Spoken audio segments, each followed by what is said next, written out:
Bonjour, donc aujourd'hui je voulais vous parler un petit peu de la dichotomie entre les voies du cœur et les voies je dirais, de la raison au sens de la logique, de la sécurité, des preuves aussi, des choses qui sont mesurables, prouvables, alors que le cœur est vraiment dans cette intuition, dans ce plongeon dans l'inconnu, autrement dit dans la confiance. Et donc là, on est bien dans ces deux termes qui sont aux antipodes, c'est la confiance et la sécurité.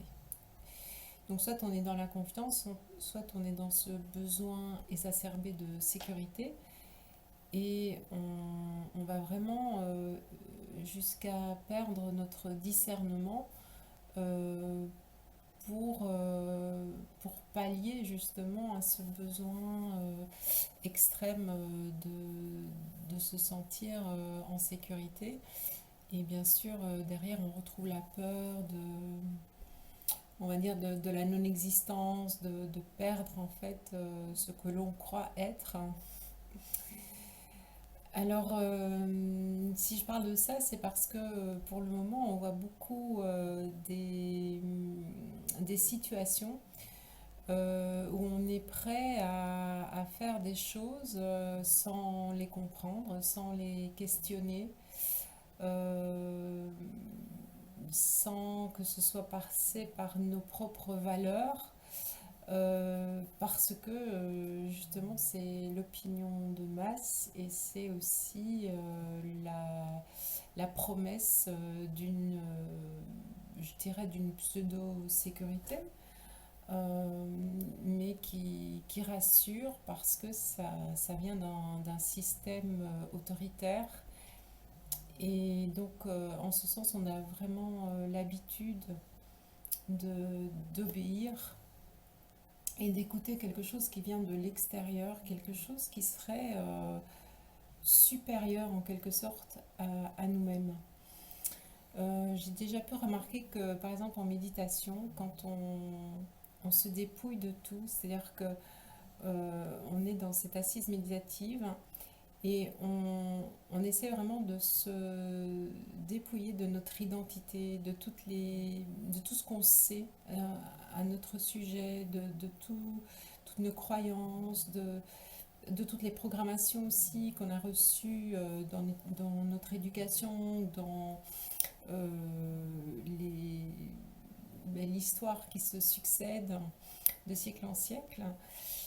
Et à ce moment-là, il y a comme une espèce de perte de repères et surtout, il n'y a plus personne pour nous dire quoi faire. Donc on est en quelque sorte remis à notre propre autorité puisqu'il n'y a plus d'identité extérieure.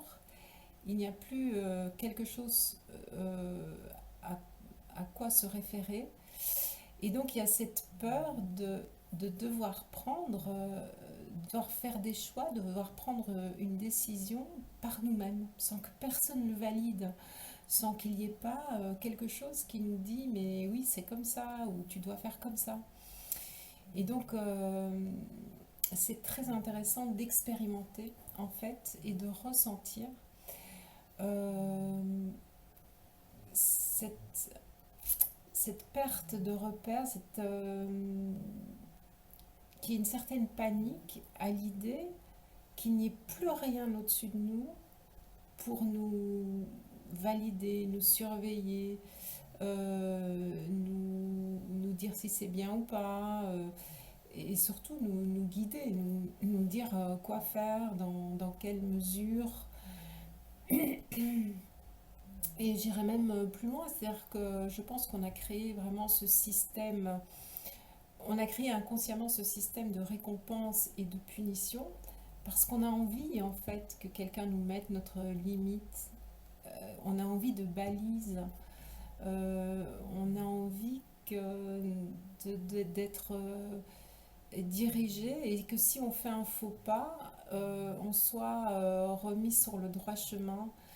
Euh, et même cette envie de pénitence aussi, vous savez, il y a cette image euh, qui date de l'époque où on se flagellait vraiment parce qu'on avait eu des pensées impures, des actes impurs. Et donc, il y avait vraiment cette punition qui rétablissait, qui rééquilibrait en fait là où on avait commis la faute. Et donc, on a ce système profondément ancré en nous, ce système de justice extérieure. Et on ne croit plus du tout en la justice divine qui est basée non pas sur la loi des hommes, mais sur les lois universelles. Et donc qui, qui vient vraiment chercher notre bon sens, notre amour de la vie, tout simplement. Et, et aussi le fait de faire les choses parce que justement c'est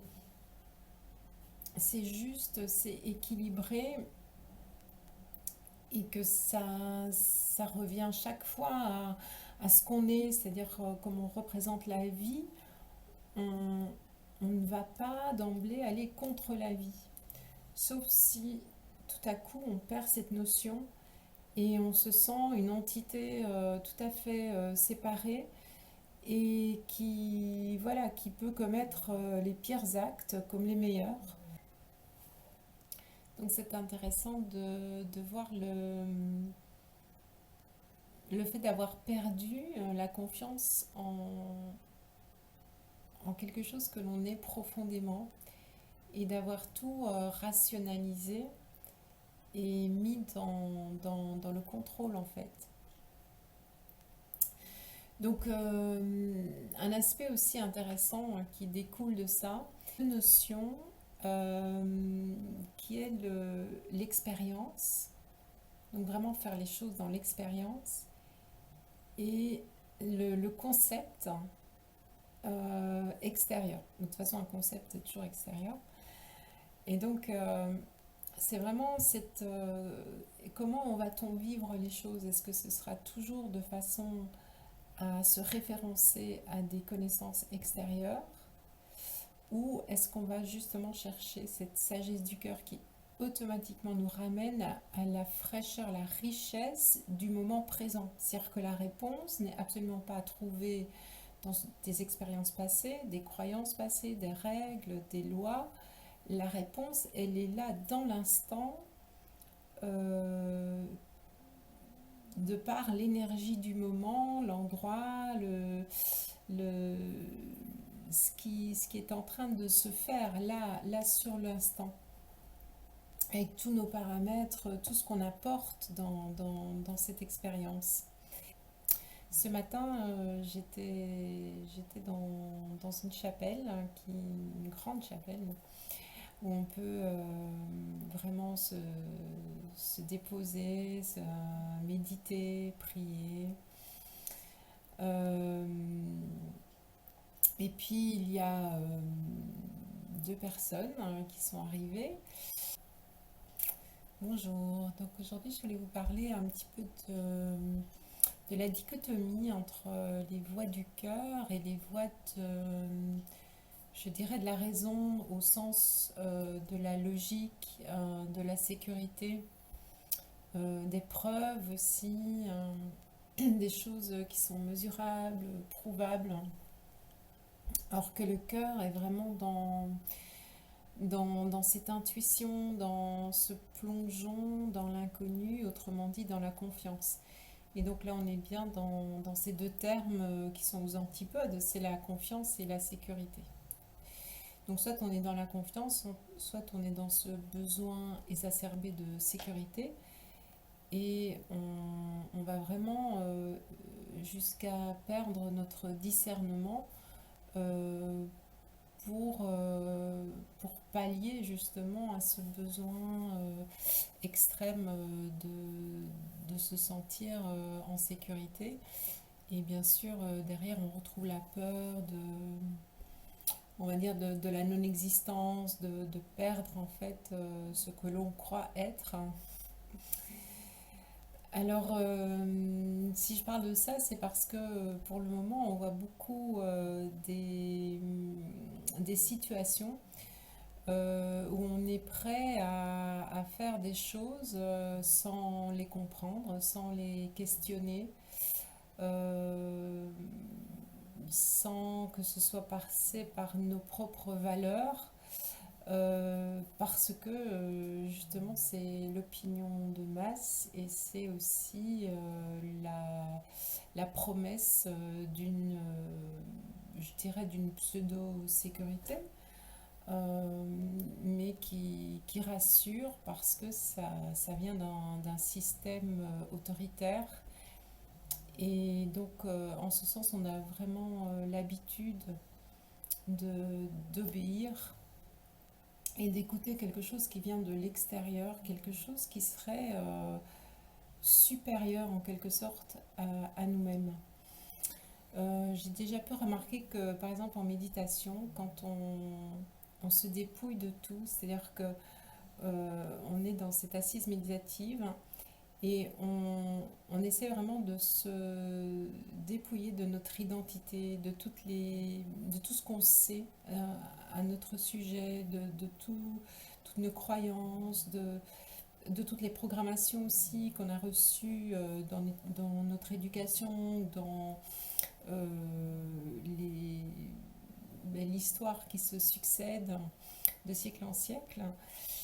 Et à ce moment-là, il y a comme une espèce de perte de repères et surtout, il n'y a plus personne pour nous dire quoi faire. Donc on est en quelque sorte remis à notre propre autorité puisqu'il n'y a plus d'identité extérieure. Il n'y a plus quelque chose à, à quoi se référer. Et donc il y a cette peur de devoir devoir faire des choix, de devoir prendre une décision par nous-mêmes, sans que personne ne le valide, sans qu'il n'y ait pas quelque chose qui nous dit mais oui c'est comme ça ou tu dois faire comme ça. Et donc c'est très intéressant d'expérimenter en fait et de ressentir euh, cette, cette perte de repère, qu'il y ait une certaine panique à l'idée qu'il n'y ait plus rien au-dessus de nous pour nous valider, nous surveiller, nous dire si c'est bien ou pas, et surtout nous guider, nous dire quoi faire, dans quelle mesure. Et j'irais même plus loin, c'est-à-dire que je pense qu'on a créé vraiment ce système, on a créé inconsciemment ce système de récompense et de punition parce qu'on a envie en fait que quelqu'un nous mette notre limite, on a envie de balises, on a envie d'être dirigé et que si on fait un faux pas, on soit remis sur le droit chemin. Euh, et même cette envie de pénitence aussi, vous savez, il y a cette image euh, qui date de l'époque où on se flagellait vraiment parce qu'on avait eu des pensées impures, des actes impurs. Et donc, il y avait vraiment cette punition qui rétablissait, qui rééquilibrait en fait là où on avait commis la faute. Et donc, on a ce système profondément ancré en nous, ce système de justice extérieure. Et on ne croit plus du tout en la justice divine qui est basée non pas sur la loi des hommes mais sur les lois universelles et donc qui, qui vient vraiment chercher notre bon sens, notre amour de la vie tout simplement et, et aussi le fait de faire les choses parce que justement c'est juste, c'est équilibré et que ça revient chaque fois à ce qu'on est, c'est-à-dire comme on représente la vie, on, on ne va pas d'emblée aller contre la vie. Sauf si tout à coup on perd cette notion et on se sent une entité tout à fait séparée et qui, voilà, qui peut commettre les pires actes comme les meilleurs. Et donc il y a besoin d'être d'être dirigé par des règles. Donc c'est intéressant de voir le fait d'avoir perdu la confiance en quelque chose que l'on est profondément et d'avoir tout rationalisé et mis dans le contrôle en fait. Donc un aspect aussi intéressant qui découle de ça, deux notions qui est l'expérience, donc vraiment faire les choses dans l'expérience, et le concept extérieur. De toute façon, un concept est toujours extérieur. Et donc, c'est vraiment comment va-t-on vivre les choses? Est-ce que ce sera toujours de façon à se référencer à des connaissances extérieures ou est-ce qu'on va justement chercher cette sagesse du cœur qui automatiquement nous ramène à la fraîcheur, la richesse du moment présent? C'est-à-dire que la réponse n'est absolument pas à trouver dans des expériences passées, des croyances passées, des règles, des lois. La réponse, elle est là dans l'instant, euh, de par l'énergie du moment, l'endroit, le, ce qui est en train de se faire là sur l'instant, avec tous nos paramètres, tout ce qu'on apporte dans cette expérience. Et on peut remarquer que pour le moment, tout est plutôt dans cette connaissance rationnelle, dans cette connaissance logique. Ce matin, j'étais dans une chapelle, une grande chapelle, où on peut vraiment se déposer, méditer, prier.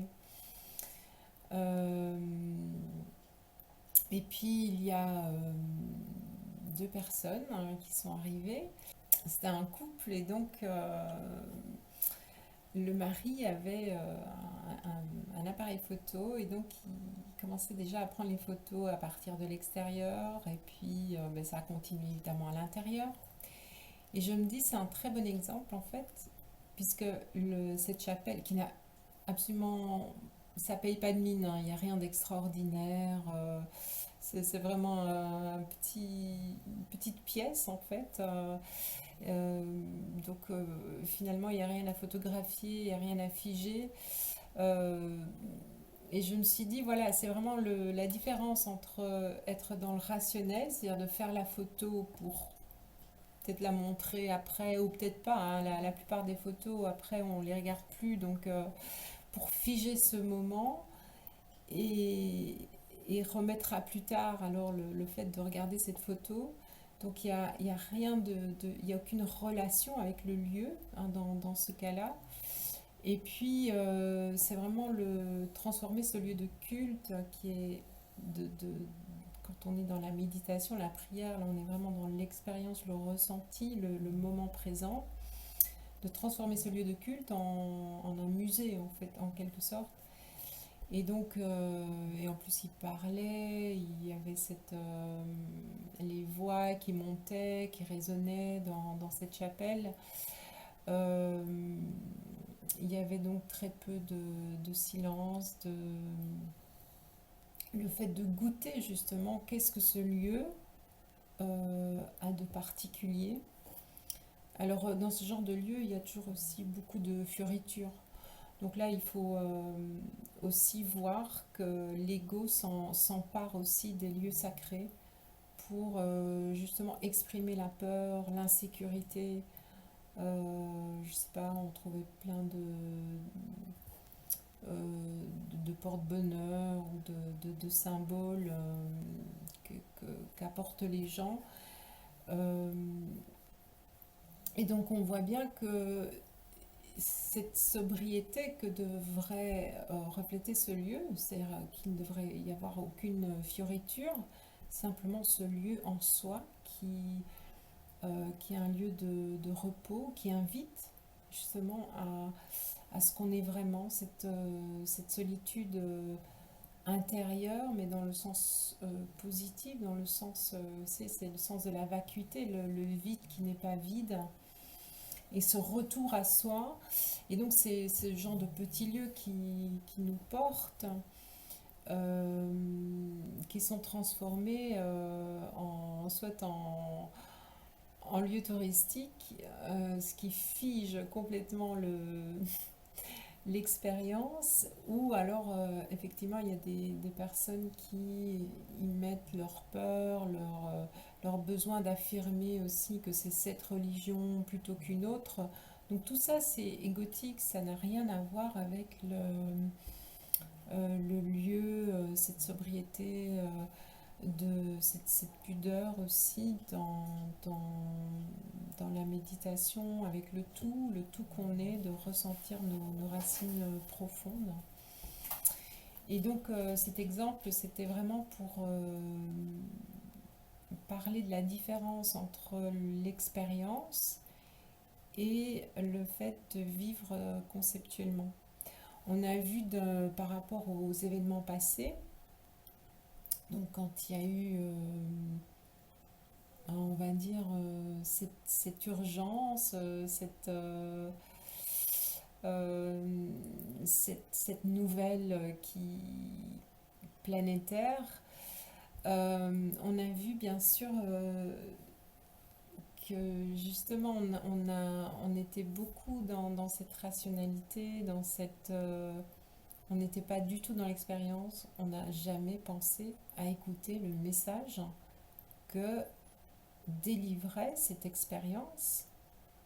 On n'a jamais dans les médias, jamais dans l'expérience de la médecine, jamais euh, dans, dans les messages pour l'humanité, n'a été délivré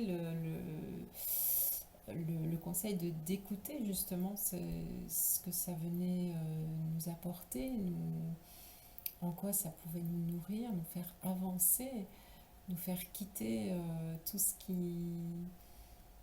qui nous endormissait, tout ce qui nous rendait justement dans la non-expérience et dans nos connaissances qui sont mortes en fait. Euh, mais bon, de toute façon, ça fait son travail, hein, bien sûr, on le voit.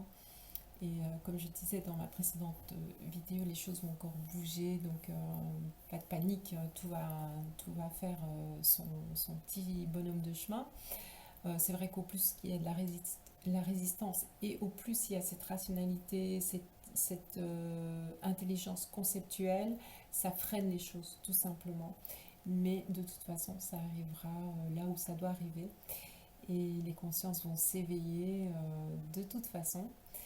Tout le monde ira à son rythme. Et donc voilà, et puis aussi, il faut aussi comprendre que ça doit se rejoindre à un certain moment, que ce n'est absolument pas personnel, que justement c'est ce retour à l'impersonnel, à cette unité de toutes les consciences qui se rejoignent pour faire la conscience une. Euh, voilà, je voulais aussi parler de la folie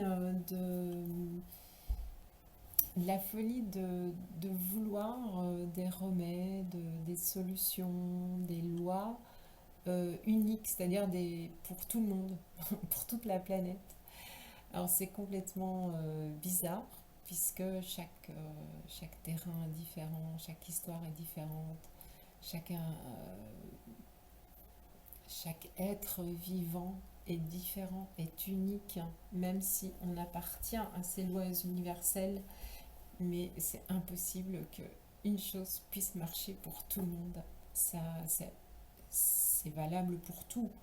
Je ne sais pas, pour des régimes alimentaires, pour des médicaments.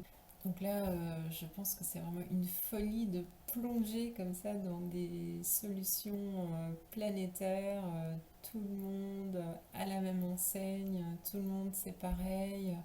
Ça veut vraiment dire, encore une fois, qu'on a cette vision figée, mathématique, logique, rationnelle, raisonnée, or que la réponse se trouve dans l'instant, dans la vibration de l'instant. Chacun a une vibration différente.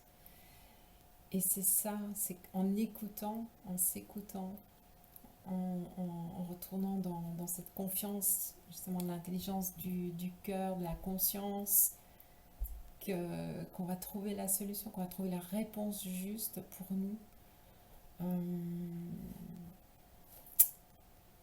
Chacun a vraiment quelque chose, une tonalité différente à apporter. Et donc, il faut vraiment commencer à injecter du vivant dans tout ça, de retrouver cette confiance en ce que l'on ressent, en ce que l'on a envie pour nous, sans devoir nous comparer ou correspondre à ce que la plupart des personnes nous disent ou véhiculent au niveau du système profond. Donc là, c'est vraiment important de reprendre ces marques et de voir toute la complexité, mais aussi toute cette beauté vibrante qu'on est. On est des êtres vibratoires. Alors là, pour le coup, la médecine quantique vient un petit peu appuyer cette notion de, de vide qui n'est pas vide, c'est-à-dire que chaque molécule est faite de 99,9% de vide. Et donc, ça veut dire que on est ce champ de tous les possibles, ce champ vibratoire qui est tout le temps dans cette relation dans le moment présent. Et donc, un instant n'est pas l'autre, une personne n'est pas l'autre, un moment n'est pas l'autre, c'est un environnement n'est pas l'autre. Tout ça, c'est très, très riche, à condition de commencer à lire. Vous savez, intelligence, ça veut dire intelligere, c'est lire dans les choses. Et donc de commencer à lire dans tous ces signes, ces messages qui, qui sont en nous, autour de nous. Et je terminerai, c'est par rapport à une question que j'ai reçue, et donc je voulais répondre de façon générale. En fait, c'est une personne qui me demandait si c'était bien normal de devoir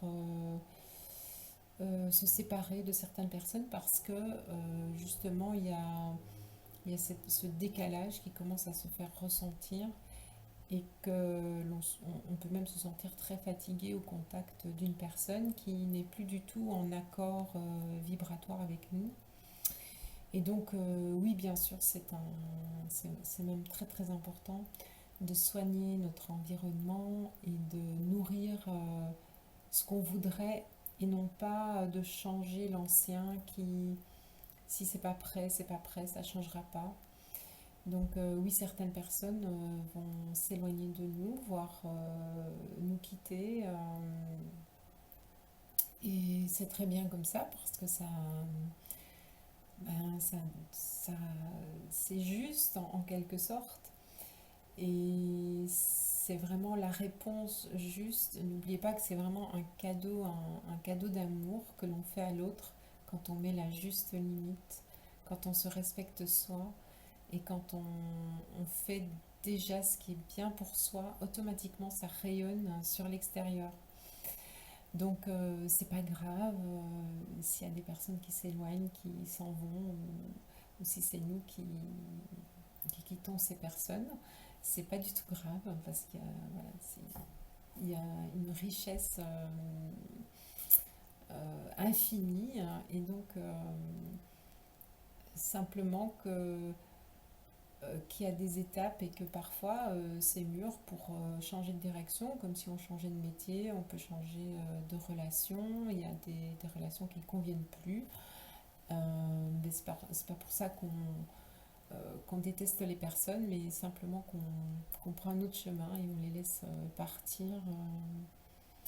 Voilà, il n'y a pas de souci avec ça. Et c'est à nous de voir le degré d'attachement qu'on a par rapport aux relations qui sont dans notre vie. Voilà, j'ai terminé là-dessus, sinon ça va être un petit peu trop long. Donc le message de cette vidéo, c'était plutôt d'essayer de voir là où on vit comme un automate, hein, on vit comme un robot, et que la spiritualité, bon bah ça c'est pour les petits moments où on est tranquille, etc., où il n'y a rien qui arrive. Et puis quand il arrive quelque chose, là on est complètement dans notre cerveau gauche, on est vraiment dans cette au secours, on est dans notre cerveau reptilien, et puis il ne reste plus rien de notre foi, de notre confiance et de notre spiritualité. Donc là, il faut commencer à amener sérieusement cette spiritualité dans l'expérience et de retrouver confiance. De toute façon, la vie va nous y pousser de plus en plus, et donc les choix, on ne pourra plus jouer sur les deux tableaux, parce que c'est ce qu'on a beaucoup fait pour le moment. On joue un petit peu et sur le rationnel et sur le spirituel à nos heures, quand ça nous arrange. Et puis là, on est poussé de plus en plus à faire des choix et à être qui on est, c'est-à-dire exprimer qui on est vraiment. Et arrêter de tricher, de se mentir, de jouer à des rôles par peur, tout simplement. Voilà, je vous souhaite plein de bonnes choses et merci de m'avoir écouté.